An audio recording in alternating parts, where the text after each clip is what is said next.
Hello everyone and welcome back to another episode, I guess, of K-pop Hot Takes. So this video is something I just felt the inspiration about. Even though I haven't watched Hit the Road in so long, I even have my laptop here because I've got a lot to say and I'm excited to take you all on the journey of why I watched and fell for 17. Okay, so to start, who are 17? 17 are one of the biggest groups in the world right now. Trend-setting, record-breaking, super synchronized. Like they're known, it's like their signature. Like synchronization and 17 go hand in hand. And they're definitely on the way to be legendary, lifetime, like iconic performers. I'm gonna have a full breakdown of the members later on in the video, but for now, I just want to discuss this amazing documentary they did called Hit the Road. Hit the Road was one of the best toured documentaries I've seen, like especially in the K-pop world.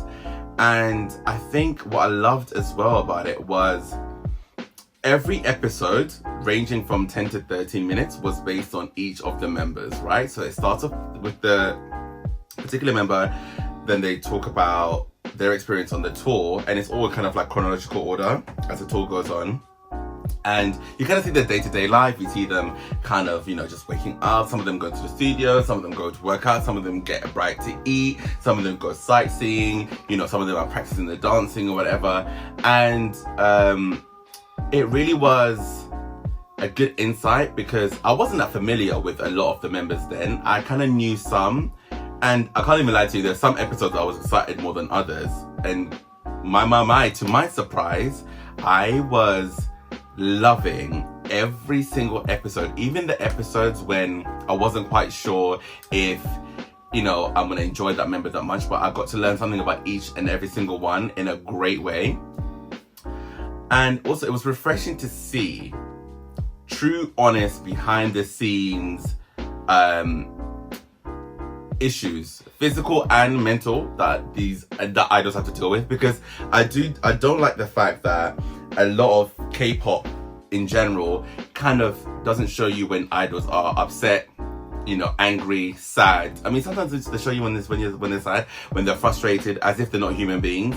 And I want to see a full range of emotions. I don't want to just see someone going, hey, yo. Like, I need to see you be, a human being. And, you get to see that with Hit the Road. So, especially one of the members, well, a couple of the members I want to talk about it specifically, but one of the episodes featuring S-Coups, the leader of 17, and also the leader of the Hiphop team, episode number 3, I think if I remember correctly, he had his own issues with anxiety when it comes to performing. And during his episode, you got to see him, and bear in mind as well, when these episodes came out, I knew what was coming after, so it was interesting to see what happened beforehand. So he had his issues with anxiety and he talks about it so openly, and he was on stage not feeling like himself, and then he's just like, he had to leave the show kind of like mid through. That's how it's like it was just something that was really affecting him. And subsequently after that, he took a 4-month hiatus, maybe 5 months hiatus, to deal with his anxiety and to make sure he was mentally okay. And he came back swinging when they came back with left and right. And his energy back then, his energy in that comeback was just so refreshing and so great. And I do like the fact that a lot of K-pop companies now do have, they do allow their idols to have mental breaks if it's too much. They can have time off to deal with their mental health and the anxiety or any depression or anything like that. That is so good, because it's not worth it. Like, it's better if your idols can recuperate, rest, and come back well, rather than them working themselves to the grave. Like, it shouldn't be like that. And then also it highlighted one of my favorites, probably my bias, and he's such a cute little his name is June. He's one of the Chinese members, him and Ming. And when I was watching his episode, it was so intriguing because he's kind of like an introvert, but he's also quite funny when he wants to be. and quite outgoing, but he does keep to himself. And he spoke about, you know, as a Chinese member, even though he's like fluent in Korean and whatever, he did say there's sometimes people kind of misinterpret the things he says, or he's taken incorrectly. And by the way, I should have done research and rewatch these things, but this is how much I remembered from when I first watched it, and I've only watched it once, and I'm pretty sure I'm still on the money. This is the kind of things he was talking about and expressing that. And what intrigues me about the Chinese members, especially for people that may not know this and that are not in the K-pop world, in Korea or even in the K-pop industry per se, a lot of the foreign members, especially Chinese, sometimes even the Thai members, you know, whichever, they're not treated the same way the Korean members are. And you see it with some of the other bigger labels or the bigger companies.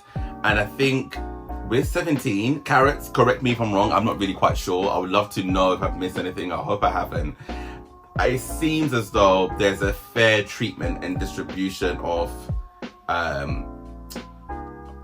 the Chinese members as well as the Korean. Although saying that, I am aware that sometimes June doesn't get lines as much. Although I think in the start, in earlier 17 songs, I feel like June sung more or raps more or was more vocally present.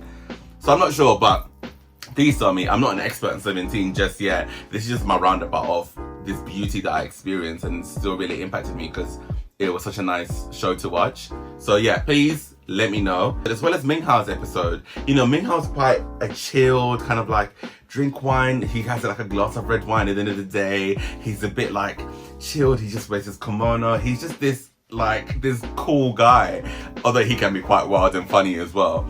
So I really got to see all their personalities, and I really got to see their struggles, and I got to see how they interact as well. There's another clip where Dino, the youngest, is showing, I forgot who he was showing Hoshi some choreo that he was doing for his danceology thing, where he was just doing dance covers and stuff. And I think seeing that insight into how idols' lives are is just so priceless, and I would love for them to do more, because it was such a great insight, especially when it comes to touring, to see how demanding it is on their bodies, and they still fight through. They are true professionals, true athletes, true Olympians, and they deserve everything. Now, going back to the units, so you guys know who the members are and who, for those that don't know, and I can give you a bit of my take and what recommendations of you to watch so you're a bit more familiar as well. I will start with the performance team, the performance unit. So the age order of the members, just so you're aware, you've got S-Groups, Jonghan, Joshua, June, Hoshi, Wonu, Woozi, DK, Mingyu, the 8, also Ming Hao. I've also got a Ming Hao, Sungkwan, Vernon, and then Dino. Just so you're aware, that is the age order, and the oldest person is the leader, which is led by Hoshi, aka Taemin's son. I call him that because he's a big Shiny fan and he loves Taemin as well. Anyway, he is in the performance team along with June, Dino, and Ming Hao. Like, don't get it twisted though. Every single one of the members in 17 is a strong dancer. Like, they are, when they're all dancing as a unit, it's not like there's not anyone you can go, they look like they're slacking a little bit. Everyone brings it. However, these are arguably the strongest dancers in the team. And also, Hoshi does choreograph or co-choreograph. Pretty much, he's done it for every type of song that 17's released. So he's very much the visionary. So all the iconic routines that you may know or may not know, I'll enter some so you can see. He's had a hand in those as well. So they're very talented and they perform amazingly. But also, just to add to the point as well, in terms of skill, Woozi, who's in another unit, he's not in the performance unit, was meant to be in this unit. I just learned recently, some Carrots told me. So it goes to show that even the ones that aren't in a specific performing unit still have their standard and skill to be in that unit. Second, we have the hip-hop unit, led by the leader, S-Coops, consisting of 3 other members. You have Vernon, Wonu, and Mingyu. I just have to breathe whenever I say Mingyu's name and Wonu. It's just 2 in a row is too much. And I admit, like, I am not the expert in terms of like technique and skill that it takes to be a good rapper. But for my novice ears, I enjoy their tones. They've got such great, rich tones, especially Vernon, all of them actually. They have quite husky, deep voices, and it suits their rap style very well. And it doesn't make me cringe, so that's a good thing. So that's a start. So I think in that respect, if it's not making me cringe, then I can do with it. It's fine. Okay. And in terms of the performance unit, I would recommend Lili Yabe. I'm not sure how to say that. Fantastic performance. Oh my god, gave me goosebumps. They did it in New York. And then 24/7, which is great for also vocals, because funny enough, people in the performance team can also sing quite well. So 24/7 for that. For the hip hop unit, I would love a recommendation from anyone watching, any of the characters who are familiar. You know, what are good rap songs for 17? Because I've not really watched any, because I don't usually gravitate towards rap. So if you can recommend some, please do. Now the vocal unit, because I'm excited to talk about these. The vocal unit led by the genius Hoshi, who composes pretty much all of 17's music, which is insane considering the range of music they have. Obviously, there's co-collaboration or whatever, but he's a dominant force in putting the music together.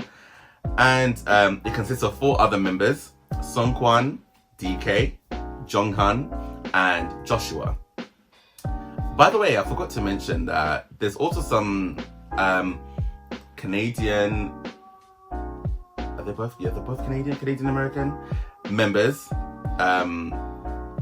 which is Joshua and Vernon. They're fluent in English, and they are kind of like the spokespeople when they go to America or Canada or whatever to promote. They're the ones that kind of do a lot of the talking. But I think a couple of others are also kind of can dabble into English a little bit. Yeah, Seungkwan, DK, Jonghan, and Joshua.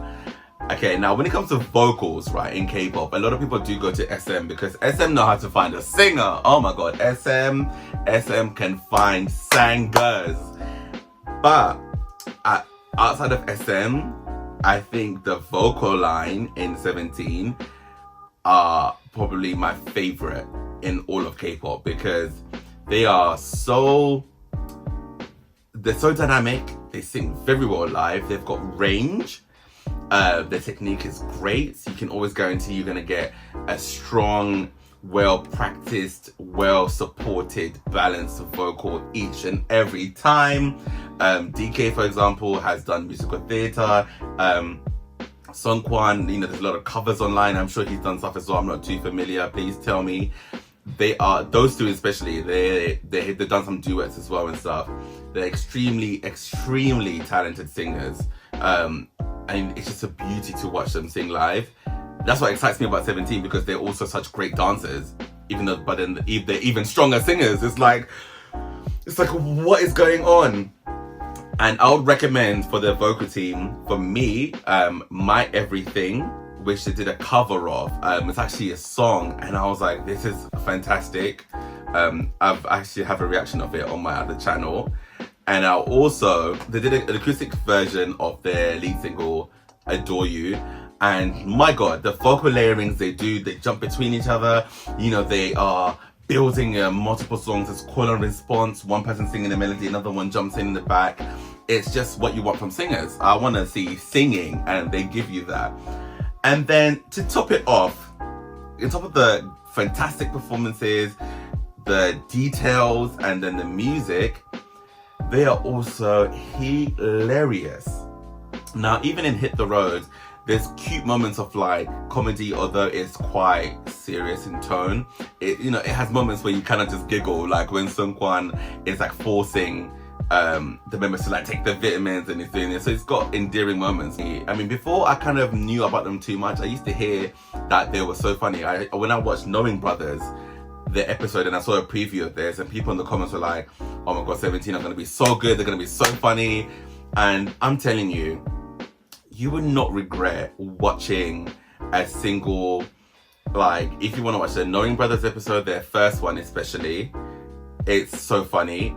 Or if you want to watch, they also have a variety show So K-pop groups always have variety shows where they entertain their fans pretty much every week, a half an hour show, sometimes an hour, where they do games, challenges, trivia, like, just entertain, cooking stuff, just to entertain their fans online.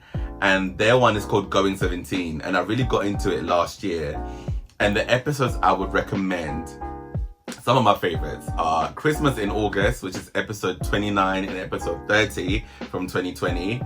Oh my god, the way that episode ended, the second part, I was like in tears. Like, it was so funny because they kind of get tortured because they're wearing these Christmas jumpsuits in this house and have to play this game to survive and leave.